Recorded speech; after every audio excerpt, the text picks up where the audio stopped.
मेरी बहन मीनाक्षी के स्कूल खत्म होने का समय हो गया है। पहले हम उसके स्कूल जाएंगे, फिर उसे वहां से लेकर मेरे घर जाएंगे। गाड़ी स्कूल पहुंची। स्कूल खत्म हो चुका था और बच्चे स्कूल से बाहर जा रहे थे। तभी अचानक शिवा की नजर मीनाक्षी के चेहरे पर पड़ी तो उसने चौंकते हुए मन ही मन कहा, ये मीनू रो क्यों रही है? स्कूल के गेट पर उसी की क्लास में पढ़ने वाले एक लड़के ने मीनाक्षी से कहा, अरे मीनू, तुम रो क्यों रही हो? वो सब तो मजाक कर रहे थे।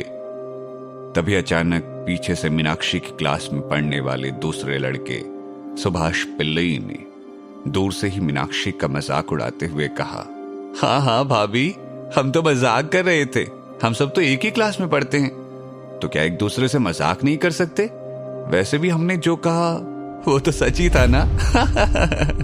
मैं तुम्हारी कोई भाभी वाभी नहीं हूं, समझे? और तुम कौन से सच की बात कर रहे हो? कौन सा सच? हाँ, अर्जुन रेड्डी के नाम का वो लव लेटर मैंने नहीं लिखा था, लेकिन फिर भी तुमने सबसे झूठ कहा कि वो मैंने लिखा है। और तो और तुमने चिल्ला चिल्ला कर सबके सामने उसे पढ़कर भी सुनाया। शर्म आनी चाहिए तुम्हें। दरअसल आज क्लास खत्म होने के बाद सुभाष ने मीनाक्षी के बैग से एक लेटर निकालकर सबसे चिल्लाते हुए कहा कि वो अर्जुन रेड्डी के नाम मीनाक्षी का लिखा लव लेटर है। सुनो तो, अच्छा मैं मानता हूं कि मैंने गलती की, ठीक है, लेकिन तुम्हें तो पता है ना अर्जुन भैया तुम्हें कितना पसंद करते हैं। तुम चिंता मत करो, कल जब अर्जुन भैया हमारी क्लास में आएंगे तो मैं तुम्हारी तरफ से एक अच्छा सा लव लेटर लिखकर उन्हें दे दूंगा। तुम मुझे बाद में धन्यवाद कह देना।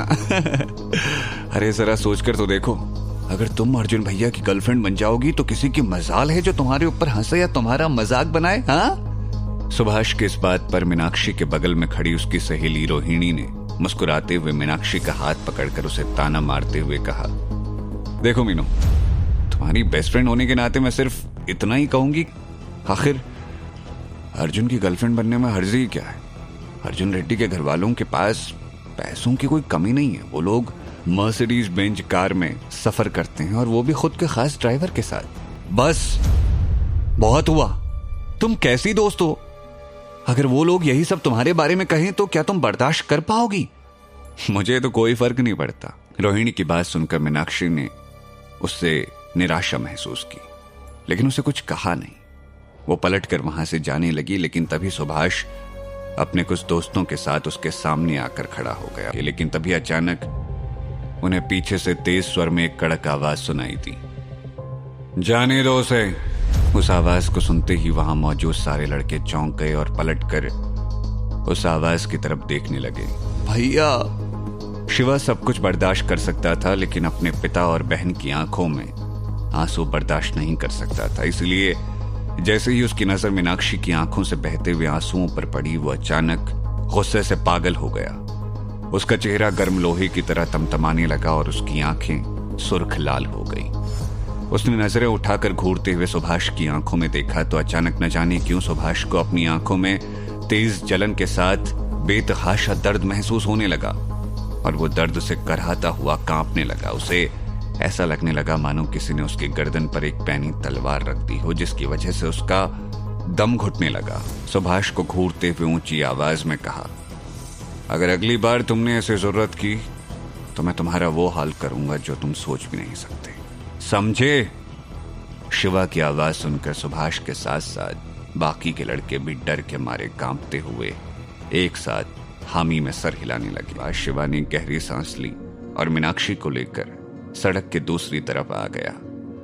सड़क के किनारे कृष्ण भार्गवन का ड्राइवर गाड़ी के बाहर खड़ा दूर से ये सब देख रहा था।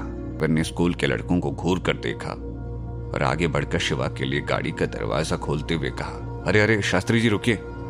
इतना कहकर उसने अदब से गाड़ी का दरवाजा खोला और मुस्कुराते हुए शिवा से कहा, हाँ अब आइए गाड़ी में बैठिए। शिवा की गाड़ी में बैठते ही ड्राइवर ने गाड़ी का दरवाजा बंद किया और गाड़ी लेकर वहां से निकल गया। सड़क के उस पार स्कूल के गेट पर खड़े सुभाष और रोहिणी समेत बाकी के सारे लड़के लड़कियां ये नजारा देखकर हैरान हो गए। हालांकि वो अभी भी स्कूल में पढ़ने वाले बच्चे थे, लेकिन फिर भी उन्हें लग्जरी कारों की समझ थी। वो मीनाक्षी का भाई था, लेकिन मैंने तो सुना था कि वो बहुत गरीब है। वो कब से इतने अमीर हो गए? तुमने देखा उनके पास तो अपना खास ड्राइवर भी था। क्या बकवास कर रहे हो? वो कहां से गरीब लग रहा था? मुझे तो लगता है वो बस किसी की नजर में आना नहीं चाहते थे, इसलिए ऐसे गरीब होने का दिखावा कर रहे थे और कुछ नहीं। और इसकी गाड़ी की नंबर प्लेट देखी तुमने? वीआईपी नंबर था गाड़ी का। अकेली नंबर प्लेट ही 15-20 लाख की थी। तुम्हें पता है ऐसी नंबर प्लेट तो सिर्फ कुछ खास लोगों को ही मिलती है, फिर चाहे आप कितने ही पैसे वाले क्यों ना हो। अर्जुन भैया से कहना पड़ेगा कि वो मीनाक्षी का पीछा छोड़ दे, वरना उसके इस गुस्सैल भाई से पंगा लेना उन्हें बहुत भारी पड़ जाएगा। वहां कार में बैठी मीनाक्षी भी हैरान थी। वो मन ही मन सोच रही थी कि आखिर उसका भाई अचानक से उसे स्कूल में लेने क्यों आ गया, और वो भी ऐसी लग्जरी कार लेकर। मीनाक्षी को इस तरह परेशान देखकर शिवा ने उससे प्यार से पूछा, क्या हुआ मीनू, तुम ठीक हो? अगर वो लड़के अब तुम्हें कभी भी परेशान करें तो मुझे बताना, ठीक है? फिर मीनाक्षी ने हामी में सर हिलाया और गाड़ी को देखने लगी। हालांकि उसे कभी महंगी लग्जरी गाड़ियों में बैठने का मौका नहीं मिला था, लेकिन फिर भी उस गाड़ी को देखकर उसे इतना तो समझ आ ही रहा था कि वो एक बहुत ही महंगी गाड़ी थी। इसलिए उसने सीधे सीधे शिवा से सवाल किया, भैया ये सब क्या चल रहा है? अब क्या जवाब देगा शिवा मीनाक्षी के सवाल का?